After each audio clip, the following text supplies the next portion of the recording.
आरंभ करते हैं। ओम अज्ञानतिमिरान्धस्य ज्ञानञ्जनाशलाकया चक्षुरुन्मीलितं येन तस्मै श्रीगुरुवे नमः। श्रीचैतन्यमनोभीष्टं स्थापितं येन भूतले स्वयंरूपः कलामयं ददाति स्वयं पदान्तिकम्।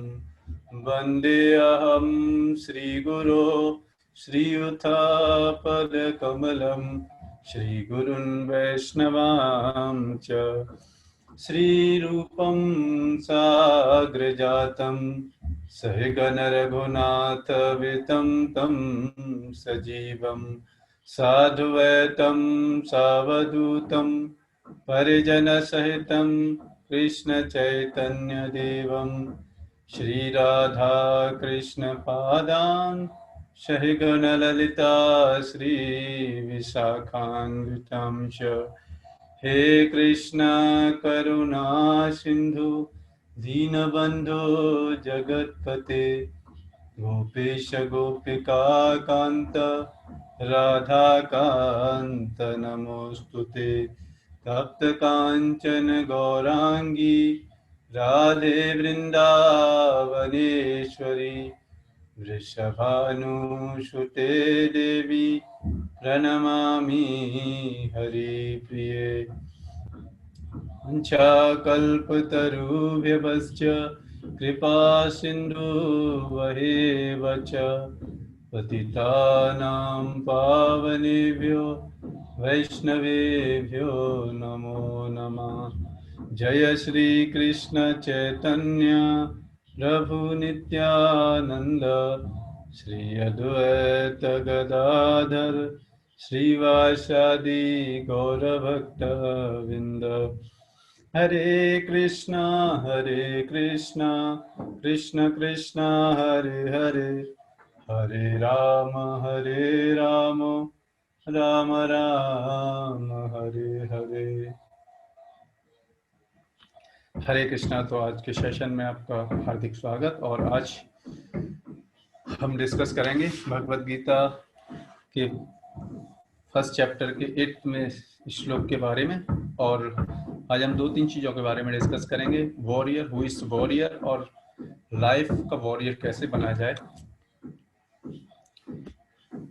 उसके बारे में। और आज के श्लोक को पहले हम पढ़ते हैं।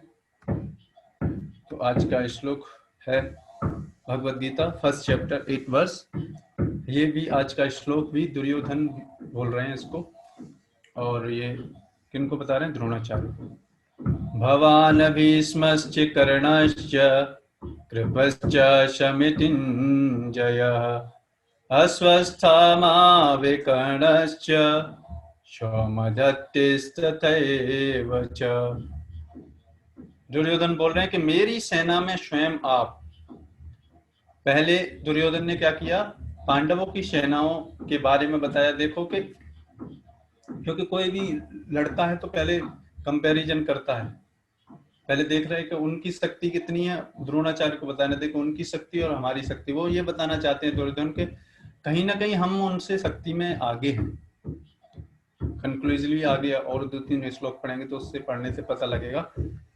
तो बोल रहे हैं कि द्रोणाचार्य को मेरी सेना में स्वयं आप भीष्म, इतने महान योद्धा हैं। द्रोणाचार्य तो उनके गुरु हैं, इन सब के, पांडवों और कौरवों के, जिन्होंने इन सबको ये धनुर्विद्या ये सारी चीजें सिखाई। इसलिए बोल रहे हैं मेरी सेना में स्वयं आप भीष्म, कर्ण, कृपाचार्य, अश्वत्थामा जो कि द्रोणाचार्य के पुत्र हैं, विकर्ण जो कि दुर्योधन के भाई हैं, तथा सोमदत्त का पुत्र भूरिश्रवा आदि हैं जो युद्ध में सदैव विजयी रहे हैं। तो ऐसे ये योद्धा हैं जो कि मुश्किल से कभी हारे होंगे। दुर्योधन का कहना है कि ये हमेशा युद्ध, जो भी युद्ध उन्होंने लड़ाया वो विजयी रहे हैं, लेकिन इस युद्ध में विजयी नहीं रह पाएंगे या नहीं रहे, है ना। तो आइए थोड़ा डिस्कस करते हैं इसके बारे में। तो श्रील प्रभुपाद इसके परपट में कुछ बातें लिखते हैं इनके बारे में। दुर्योधन उन अद्वितीय युद्ध वीरों का उल्लेख करता है जो सदैव विजयी होते रहते हैं। तो वॉरियर भी उन्हीं को बोलते हैं जो हमेशा युद्ध में विजयी रहते हैं। ये नहीं कि हमेशा हारते रहते हैं। उनको योद्धा नहीं कहा जाएगा। योद्धा उनको कहा जाता है जो कि युद्ध में हमेशा विजयी रहते हैं। इसलिए आज का टॉपिक हमने ये उठाया था। तो दुर्योधन उन अद्वितीय युद्ध वीरों का उल्लेख करता है जो सदैव विजयी होते रहते रहे हैं। विकर्ण दुर्योधन का भाई है। विकर्ण कौन है? दुर्योधन के भाई हैं। अश्वत्थामा द्रोणाचार्य का पुत्र है और सोमदत्ती या भूरिश्रवा बहिर्लकों के राजा का पुत्र है।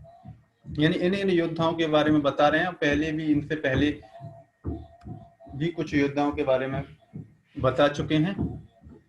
कर्ण अर्जुन का आधा भाई है क्योंकि वह कुंती के गर्भ से राजा पांडु के साथ विवाहित होने के पूर्व उत्पन्न हुआ था। कृपाचार्य की जुड़वा बहन द्रोणाचार्य को ब्याही थी। तो ये आज के परपट में है और इसमें कुछ चीजें समझना बहुत इंपॉर्टेंट है, जो कि हम क्या समझते, जब भी हम किसी चरित्र, जब भी हम किसी भी पुराने या फिर जो अभी नहीं है हमारे सामने मौजूद और हिस्ट्री में जो व्यक्ति हो चुके हैं उनके बारे में जब हम कुछ पढ़ते हैं और राइट प्रोस्पेक्टिव से नहीं पढ़ पाते तो हम उनके बारे में गलत धारणा बैठा लेते हैं। उसकी वजह से हम उनसे कुछ सीख नहीं पाते। देखो, जितनी भी ये शास्त्र हैं, हिस्ट्री है, वो इस पर्पस के लिए है कि जिससे हम उनसे सीख पाए।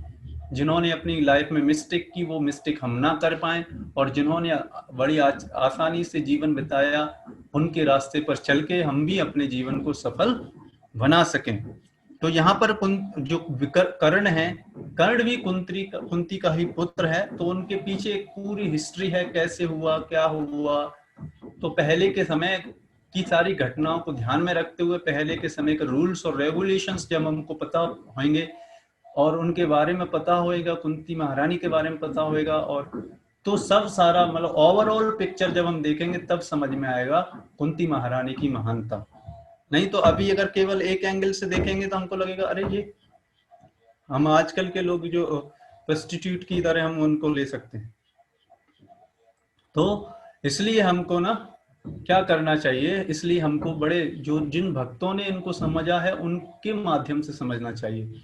अगर हम डायरेक्टली ऐसे पढ़ेंगे तो इसलिए आप देखो बहुत सारे लोग पढ़ते हैं, फिर क्या होता है, वो उन ऐसे ऐसे महापुरुषों को ही गलत समझ बैठते हैं और अपने आप को बड़ा महान समझ लेते हैं। मतलब इतना महान समझ लेते हैं कि वो उनको उनके ऊपर दोषारोपण करते हैं। वो सोचते हैं कि मैं महान हूं, ये सब तो ऐसे ही है ना। तो इससे पहले कि ये दिमाग में आए, इससे पहले हमको एक सही गाइड के माध्यम से समझ लेना चाहिए, नहीं तो इनसे हम कुछ सीख नहीं पाएंगे। तो ये तो था आज के परपट में। और इन वॉरियर्स के बारे में, ये काफी बड़े बड़े योद्धा हैं। युद्ध में ऐसे ऐसे कौरव और पांडवों के बीच में, जो दोनों सेनाओं युद्ध के बीच में अभी युद्ध प्रारंभ होने वाला है और उसके बीच में अभी सैन्य निरीक्षण हो रहा है, कैसे कैसे इन सेनाओं के कौन कौन से योद्धा है, इस सेना में कौन कौन से योद्धा हैं, और उन योद्धाओं के बारे में अभी डिस्क्राइब किया, और भी आगे डिस्क्रिप्शन होएगा 2-3 श्लोकों में। तो हम ये समझें कि युद्ध केवल लड़ाई होती है, उसी को युद्ध नहीं बोलते। कहने का मतलब है कि कोई भी विषय जिसको हम कार्य कर रहे हैं, कोई भी प्रोजेक्ट है, वो भी हमारे लिए एक युद्ध का कार्य हो सकता है ना। हमारे जीवन में कोई भी कार्य है वो भी एक युद्ध ही है। क्यों? क्योंकि युद्ध में क्या होता है, युद्ध में होता है हम अपने जो प्रतिद्वंदी है उससे हम युद्ध करते हैं, उसका सामना करते हैं। उसी तरीके से हम लाइफ में भी क्या होता है, हमें बहुत सारी चीजों, बहुत सारे कार्यों का हमें सामना करना पड़ता है। तो वो भी क्या है, एक युद्ध ही है। और उनसे जो फाइट कर पाता है, उनमें जो विजयी हो पाता है, उसको बोला जाता है क्या, योद्धा। आजकल हम देखते हैं कि बहुत सारे लोग क्या है ना, छोटी छोटी बातों पर परेशान हो जाते हैं, डिप्रेस्ड हो जाते हैं, सुसाइड कर लेते हैं। कैसे? किसी ने किसी का सेल्फी लाइक नहीं किया, फेसबुक पे अपलोड किया, व्हाट्सएप पे अपलोड किया और किसी ने लाइक नहीं किया, तो परेशान हो गया कि मेरा फोटो लाइक क्यों नहीं हुआ। मतलब मैं ये बताना चाहता हूँ, आजकल के योद्धाओं को देखो, क्यों इतनी पूरे वर्ल्ड में सुसाइड और डिप्रेशन रेट इतनी तेजी से क्यों बढ़ती जा रही है। मतलब जितनी तेजी से एडवांसमेंट टेक्नोलॉजी में बढ़ता जा रहा है, उतनी तेजी से डिप्रेशन और सुसाइड्स में भी तेजी से एडवांसमेंट हो रहा है। क्यों? क्योंकि लोग छोटी छोटी बातों पर का सामना नहीं कर पा रहे, छोटी छोटी बातों को सहन नहीं कर पा रहे, छोटी छोटी बातों के साथ युद्ध नहीं कर पा रहे, लड़ नहीं पा रहे, योद्धा नहीं बन पा रहे। कैसे? जैसे हमने अभी एग्जाम्पल दिया, और भी बहुत सारे एग्जाम्पल है। जैसे मान लो किसी एक व्यक्ति था, मैं आपको बताता हूँ, ये रियल हिस्ट्री है। एक व्यक्ति ने आईआईटी का एग्जाम क्लियर किया और उसका करीब 300-400 रैंक थी, और लेकिन वो डिप्रेस्ड था। उसका डिजायर था कि क्यों मेरा फर्स्ट रैंक क्यों नहीं, फर्स्ट 100 में क्यों नहीं आया।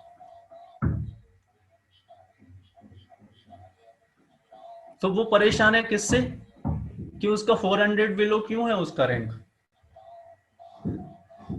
तो परेशान होने से क्या हो जाएगा, उसका रैंक बढ़ जाएगा। है कि नहीं? परेशानी की बजाय अपनी गलतियों को देखे कहां पर मिस्टेक हुई और दोबारा से, और पूरा सिचुएशन देखे। 400 रैंक भी आईआईटी में आना अपने आप में एक सम्माननीय बात है, लेकिन वो उससे संतुष्ट नहीं है व्यक्ति। क्योंकि अगर एडमिशन लेगा आईआईटी में और इंजीनियरिंग करेगा तो रिजल्ट तो वही आने वाला है। रैंक अगर फर्स्ट भी आ जाता तो भी तो आईआईटी में एडमिशन ही मिलता। मतलब व्यक्ति क्या है ना, आउटपुट जो लॉन्ग टर्म गोल है उस पर नहीं देख रहा, जस्ट इमीडिएटली उसको क्या चाहिए, वो चाहता है कि लोग उसकी वाहवाही करें, फर्स्ट रैंक, विनर, फेम, है ना। तो इन सारे अनवांटेड चीजों के चक्कर में क्या हो जाता है, व्यक्ति इतना आशाबंदी हो जाता है कि वो अपने गोल जो अचीव करना है उसको भी नहीं देख पाता। केवल उन छोटी छोटी बातों पर, किसी ने कुछ बोल दिया, आजकल देखो घरों में लड़ाई हो जाती है किसकी वजह से, किसी ने टीवी चैनल ही चेंज कर दिया। टीवी चैनल चेंज कर दिया, उसके पीछे झगड़े हो जाते हैं, मेरे को ये देखना है, मेरे को ये देखना है। तो ये छोटी छोटी बातें हैं जिनकी वजह से लोग समस्या में हो जाते हैं, डिप्रेस्ड हो जाते हैं और झगड़े हो जाते हैं आपस में। और उसकी वजह से क्या है, हम अपने जीवन को आसानी से जी नहीं पाते। और ऐसा घरों में नहीं, ऐसा हर जगह मिल जाएगा आपको। इवन ऑफिस वर्क होते हैं उसमें भी मिल जाएगा। लोग छोटी छोटी बातों पर क्या है, एक दूसरे की चुगली करते हैं, एक दूसरे से ईर्ष्या करते हैं, और फिर क्या होता है, और वही चीजें फिर आगे बढ़ जाती हैं। और फिर ये छोटी छोटी बातें जो कि अनवांटेड हैं, वो क्या कर देती हैं, हमें परेशान कर देती हैं। तो इन है तो ये बहुत छोटी छोटी बातें, लेकिन इनको भी कैसे सामना किया जाए वो भी एक विषय है, कैसे हम इनको टैकल कर सकते हैं। तो इसलिए ये योद्धा वर्ड केवल युद्ध के मैदान में नहीं होता, योद्धा वर्ड का यूज जीवन के हर क्षेत्र में यूज होता है। इसलिए हमको क्या करना चाहिए, हमें इन सारी चीजों से अगर सामना करना है तो हमको बड़ा प्रिपरेशन करना पड़ेगा अपनी लाइफ का। ऐसे नहीं कि हम बिगर सोचे विचारे अपनी जिंदगी को ऐसे ही निकाल देंगे, नहीं, ऐसे नहीं हो पाएगा। इसलिए देखो इतने सारे लोग जी रहे हैं ना लाइफ, और उसका रिजल्ट आप देखिए, कितने लोग डिप्रेस्ड हो जाते हैं छोटी छोटी बातों पर, है नहीं। इवन कहने का मतलब सॉल्यूशन नहीं, और डिप्रेशन से क्या सॉल्यूशन हो जाता है, सॉल्यूशन नहीं होता डिप्रेशन से। वो कुछ कर ही नहीं पाता फिर उसके बाद, और उसकी वजह से और परेशानी होती है उसको। तो इसलिए हमको जो भी लाइफ में समस्या हैं, चैलेंजेस हैं, उनके साथ हमको सामना करना सीखना पड़ेगा। और ये सामना सीखना करने के लिए कोई जादू नहीं होगा, कोई व्यक्ति हम सोचेंगे कि हमारे जीवन में कोई ऐसा व्यक्ति आएगा जो जादू कर देगा और हमारे जीवन की सारी समस्याएं मेरे हिसाब से चलने लगेंगी। ऐसा नहीं होने वाला। अगर हम ऐसे सोच रहे हैं कि ऐसा होएगा हमारे जीवन में, तो ये भ्रम ही है एकमात्र। इस भ्रम को हमारे इस दिमाग से निकालना पड़ेगा, क्योंकि इस भ्रम की ही वजह से हम क्या हैं, परेशान हो चुके हैं और जीवन की जो रियलिटी है ना, क्योंकि व्यक्ति जीवन की रियलिटी में जीना नहीं चाहता, इसलिए और समस्या बढ़ गई। क्योंकि रियलिटी को समझना पड़ेगा कि ये तो होना है, होना हो ही गए। मान लो कोई व्यक्ति सोचे कि मैं मरना नहीं चाहता, मैं बूढ़ा नहीं होना चाहता, अगर सोच ले इस तरीके से तो क्या वो होएगा नहीं, है ना, रियलिटी तो है नहीं।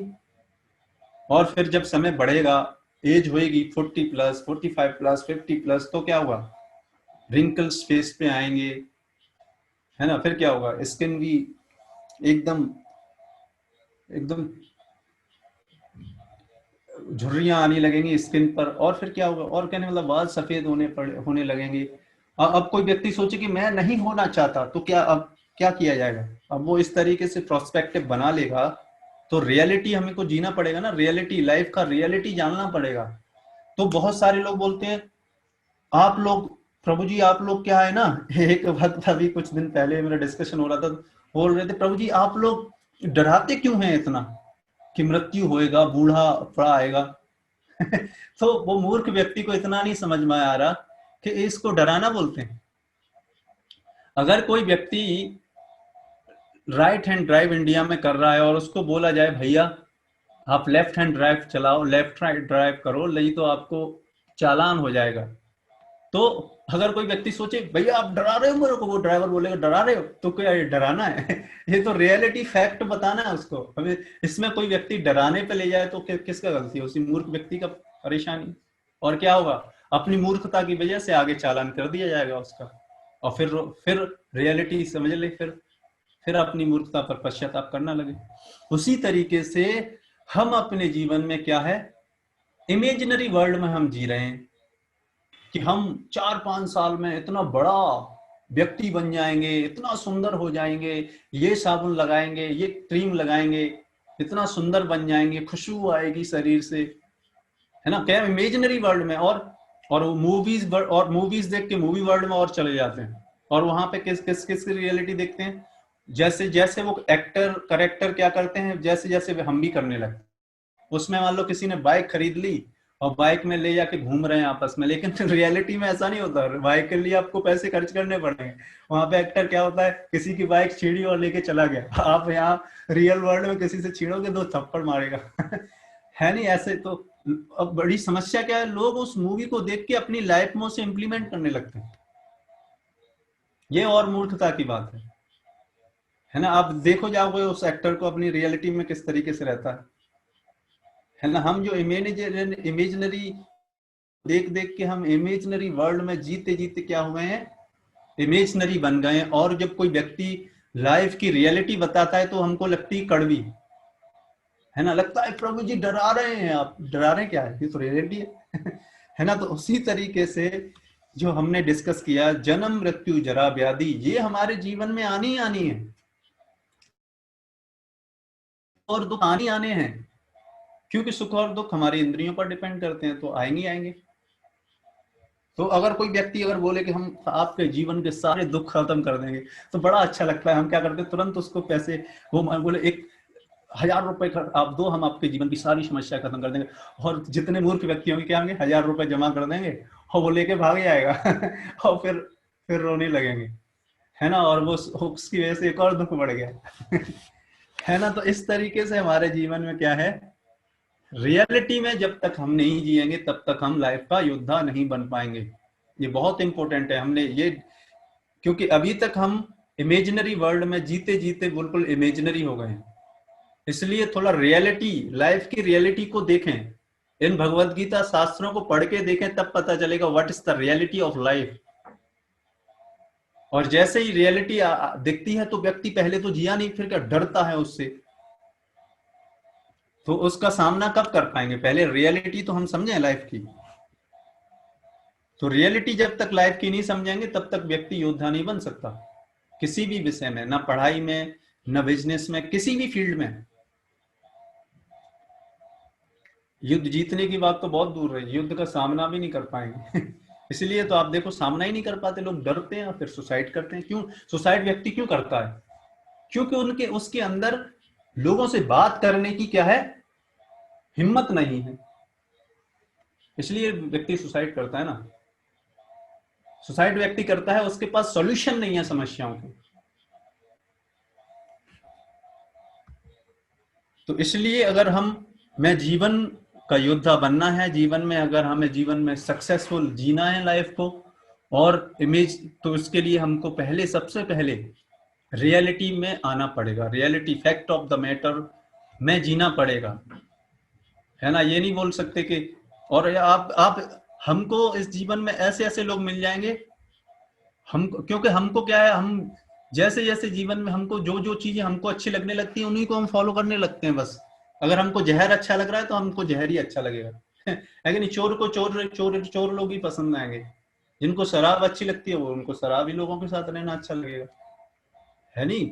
तो इसलिए अगर हमें फैक्ट समझना है, रियलिटी समझनी है, तो पहले ये जो शास्त्र हैं, हमारे मैनुअल हैं, उनको समझना पड़ेगा, उनके से समझना पड़ेगा कि ये जीवन का रियलिटी क्या है,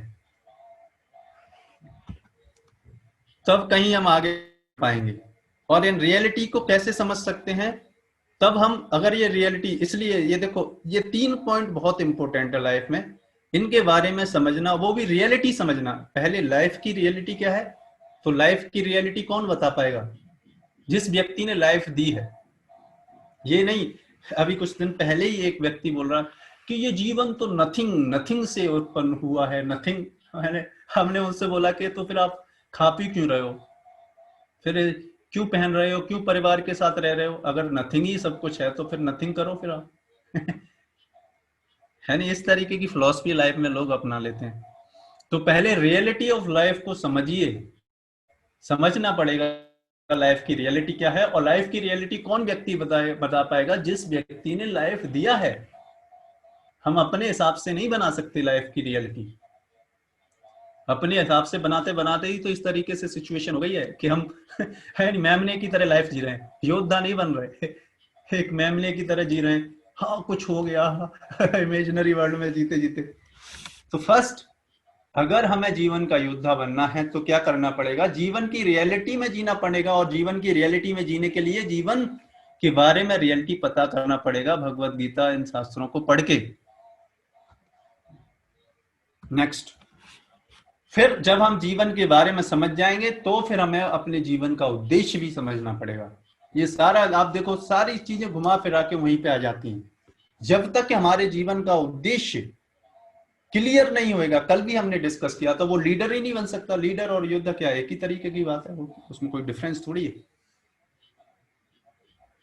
क्योंकि रियलिटी में नहीं जिएंगे तो फिर इमेजिनरी वर्ल्ड में जिएंगे, तो इमेजिनरी गोल्स बना लेंगे अपनी लाइफ के, और फिर क्या होगा, फिर परेशान रहेंगे उन गोल्स के। उनको बोलते क्या, अनवांटेड थिंग्स, इन्हीं को बोलते हैं अनवांटेड डिजायर्स। तो अभी तक जितने भी लोग, हम सब 99.9% people in the world are living in the imaginary world. तो लाइफ के बारे में समझना पड़ेगा, और लाइफ के बारे में, रियलिटी के बारे में जब समझ में आएगा तो फिर हमें अपने जीवन का उद्देश्य क्लियर हो पाएगा। और फिर नेक्स्ट है, फिर जब हमारा उद्देश्य क्लियर हो जाएगा, फिर उद्देश्य क्लियर होने पर फिर हमारे एक्शंस, फिर उद्देश्य के लिए हमारे एक्शंस जो हम कल ने डिस्कस किया था, डेडिकेशन, फिर हमारे सारे कार्य किसके करेस्पॉन्डिंग होने चाहिए, उस उद्देश्य को हासिल करने के लिए होने चाहिए। और कल डिटेल में और हमने डिस्कस किया था, फिर एक्शंस के आगे बहुत सारी चीजें आ जाती हैं कि क्या क्या करना है जीवन में। तो ये कुछ चीजें हैं जो कि रियलिटी में अगर हमें जीना है तो मैं फिर आपको यही एक बार कंक्लूड करना चाहूंगा कि अगर हमें वास्तव में जीवन का योद्धा बनना है तो फर्स्ट पॉइंट, इमेजिनरी वर्ल्ड में रहना छोड़ दीजिए, लाइफ की रियलिटी के बारे में जानिए और रियलिटी में जिए, और जीवन के उद्देश्य को जानिए, और उस उद्देश्य के करेस्पॉन्डिंग जितने कार्य हैं उनको चैनलाइज करके जीवन को सार्थक बनाइए। और भी जानना चाहते हैं तो हमारा ग्रुप है जर्नी ऑफ सेल्फ डिस्कवरी, उस पर आप ज्वाइन कर सकते हैं, और भी इस तरीके के सेशंस में आने के लिए, फिर और पर्सनल गाइडेंस के लिए, उसमें और ज्यादा आप समझ सकते हैं इन सारी चीजों से, है ना। तो इस तरीके से हम इसको, आज के सेशन को हम यहीं पे विराम देते हैं।